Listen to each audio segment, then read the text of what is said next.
The 1811 German Coast Uprising was the largest slave revolt in American history, taking place in January 1811. It involved an estimated 500 enslaved people who rose up against plantation owners along the German coast of Louisiana, a region named for the German settlers who first inhabited it. The rebellion, fueled by a yearning for freedom and inspired by revolutionary movements across the Atlantic world, highlighted the resilience and courage of enslaved Africans in the face of brutal oppression. While the uprising was ultimately suppressed, its legacy endures as a powerful testament to the indomitable human spirit and the relentless pursuit of liberty. The revolt also revealed the deep fears of enslavers, the harsh realities of the plantation economy, and the lengths to which the system of slavery would go to maintain its grip. Background: the German coast and plantation life. The German coast was a fertile region along the Mississippi River, about 30 miles from New Orleans. By the early 19th century, it was home to numerous sugar plantations, worked by thousands of enslaved Africans who labored under grueling conditions. Sugar cultivation was particularly harsh,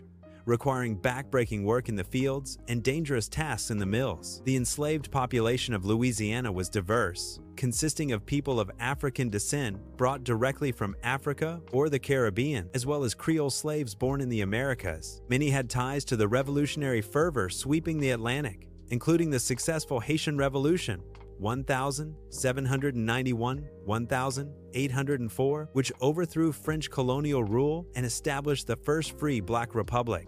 Causes of the uprising. The German Coast Uprising was driven by a combination of factors: harsh living conditions, the brutality of plantation life, including long hours, physical abuse, and limited freedoms, fueled resentment among the enslaved population. Revolutionary inspiration.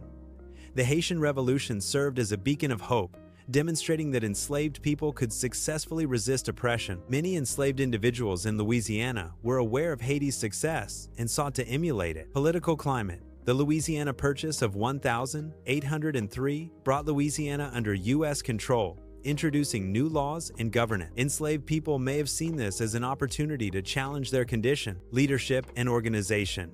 The revolt was led by enslaved men like Charles Deslandes, who were determined to challenge the system of slavery. Deslandes, a mixed-race slave driver on a plantation, played a key role in planning and mobilizing the rebellion.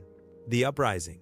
January 8-10, 1811. On the night of the 8th of January, 1811, the rebellion began on the Andre Plantation, near present-day Laplace, Louisiana. Charles Deslandes and other leaders rallied enslaved workers, armed themselves with tools, weapons, and makeshift arms, and attacked the plantation. They killed the plantation owner's son and wounded the owner, setting fire to the plantation house. From there, the group marched down the Mississippi River toward New Orleans, recruiting more enslaved people along the way. Their numbers swelled to nearly 500, making it the largest organized slave revolt in U.S. history. The rebels moved in a military-style formation, chanting for freedom and waving banners. They burned plantations and crops as they went, aiming to disrupt the plantation economy and inspire others to join their cause. The rebels' ultimate goal remains a subject of debate among historians.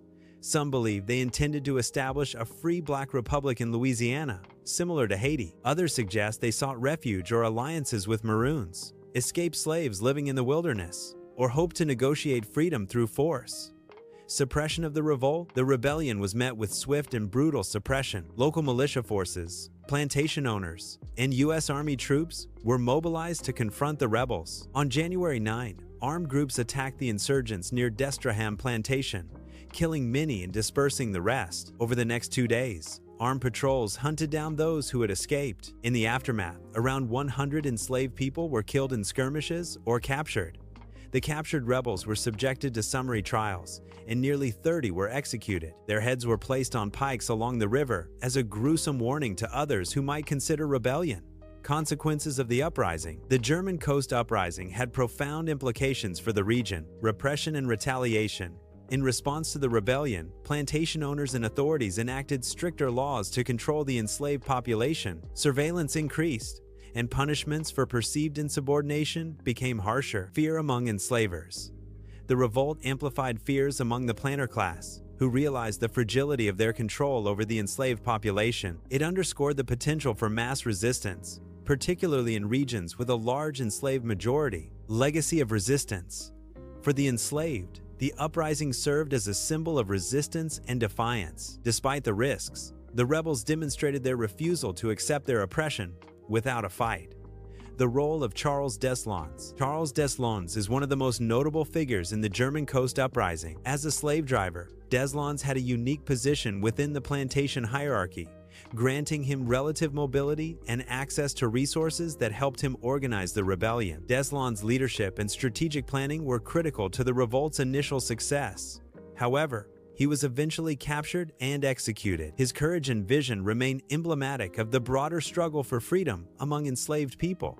Historical memory and recognition. For much of American history, the German Coast Uprising was overshadowed by other events and largely absent from mainstream narratives. This neglect reflects broader patterns of erasing or minimizing the contributions and resistance of enslaved people in the historical record. In recent years, efforts have been made to reclaim and commemorate this history. Historical markers and public programs now recognize the significance of the uprising, and scholars have worked to piece together its story from surviving records. One notable commemoration was the 1811 Slave Revolt reenactment organized by artist Dred Scott in 2019. Hundreds of participants retraced the path of the rebellion, dressed as enslaved rebels and carrying banners proclaiming freedom. This event brought renewed attention to the uprising and its enduring relevance.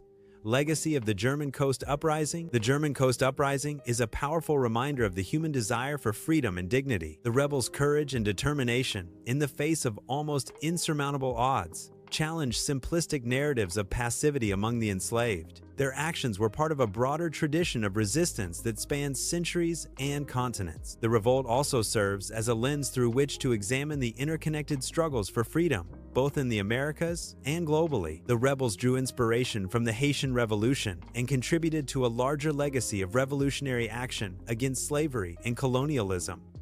Conclusion: the 1811 German Coast Uprising stands as a pivotal moment in the history of American slavery and resistance. While the revolt was suppressed, it sent a powerful message about the strength and resilience of the enslaved community. The bravery of Charles Deslandes and the hundreds who joined him reminds us that the fight for justice and liberty has deep roots in America's history. As we continue to grapple with the legacy of slavery and its impact on society, the German Coast Uprising offers a vital perspective on the enduring struggle for equality and the human spirit's unyielding pursuit of freedom.